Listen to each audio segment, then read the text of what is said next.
Bagaimana you menjalankan Pancasila? Para pemimpin kita itu melanggar sumpah. Jadi kalau Anda mau tanya kenapa nggak maju kita, Tuhan pun tidak ditakuti.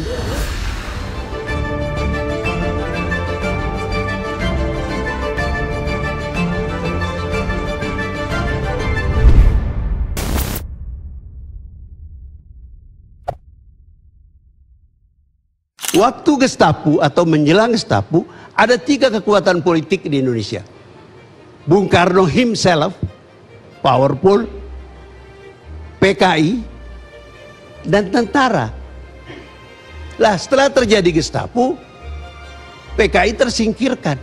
Bung Karno itu banyak didukung oleh PKI lewat doktrin Nasakom.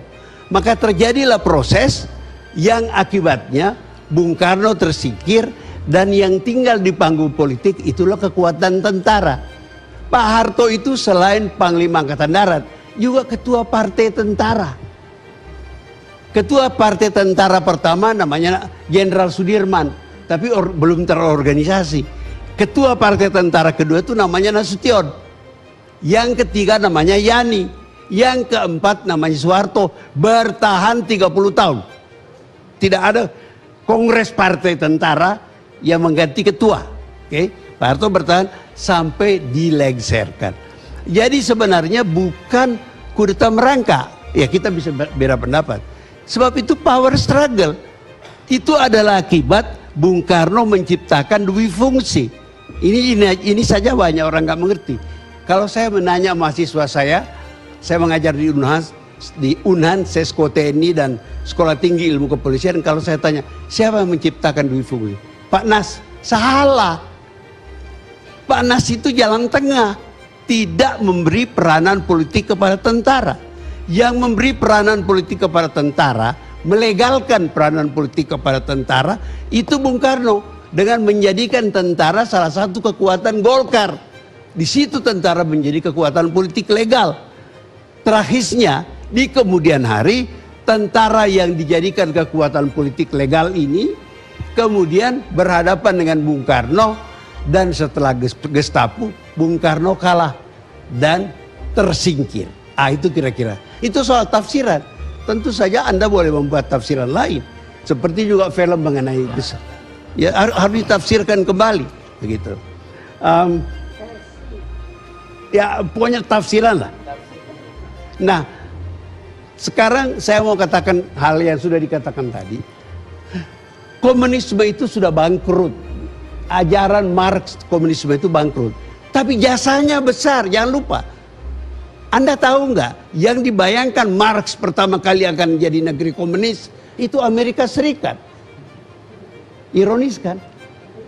Tapi justru karena ajaran Marx, kapitalisme Amerika yang diharapkan akan bertransformasi menjadi negara komunis, karena ajaran Marx ditakut-takuti, lo kalau macam-macam lo jadi komunis lo. Kapitalisme memperbaiki diri, bertahanlah Amerika sampai sekarang. Sedangkan buah pikirannya Marx, Lenin, membuat Uni Soviet, cuma 70 tahun bubar tanpa satu peluru dari Eropa, tanpa satu peluru dari Amerika, bubar aja. Apa rahasianya kok bubar? Dia tidak bisa menjawab tantangan. Satu ideologi, satu sistem politik, kalau tidak bisa menjawab tantangan yang dihadapinya, dia akan bubar. Ini menjelaskan kepada Anda kenapa Amerika bertahan 200 tahun lebih, Uni Soviet hanya 90 tahun. Padahal 70 tahun. Padahal senjatanya Uni Soviet sama canggihnya dengan senjata Amerika. Jadi kembali lagi, kalau negeri itu tidak bisa meladeni, menjawab tantangannya, maka negeri itu akan bubar, nggak usah diserang. Ini jawaban kita, tantangan kita sekarang. Bisa nggak Pancasila menjawab tantangan? Bisa nggak Pancasila menjawab tantangan keadilan, sila kelima itu? Kalau itu nggak jalan-jalan, apa yang akan terjadi di Indonesia? Saya ditanya di sebuah stasiun TV mengenai Pancasila. Saya bilang, bagaimana you menjalankan Pancasila? Para pemimpin kita itu melanggar sumpah. Ini negeri yang paling banyak melanggar sumpah adalah orang yang kita pilih. Dan saya jelaskan kenapa Indonesia tidak maju, kenapa Singapura maju, kenapa Korea Selatan maju, Taiwan maju, Israel maju, karena ada yang mereka takuti. Taiwan takut sama Cina, daratan. Korea Selatan takut sama Korea Utara. Singapura takut karena dia adalah mayoritas orang Tionghoa di tengah lautan Melayu.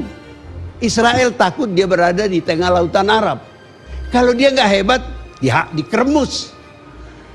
Indonesia, Tuhan pun tidak ditakuti. Ya. Jadi kalau Anda mau tanya kenapa nggak maju kita, Tuhan pun tidak ditakuti. Coba lihat orang yang masuk KPK.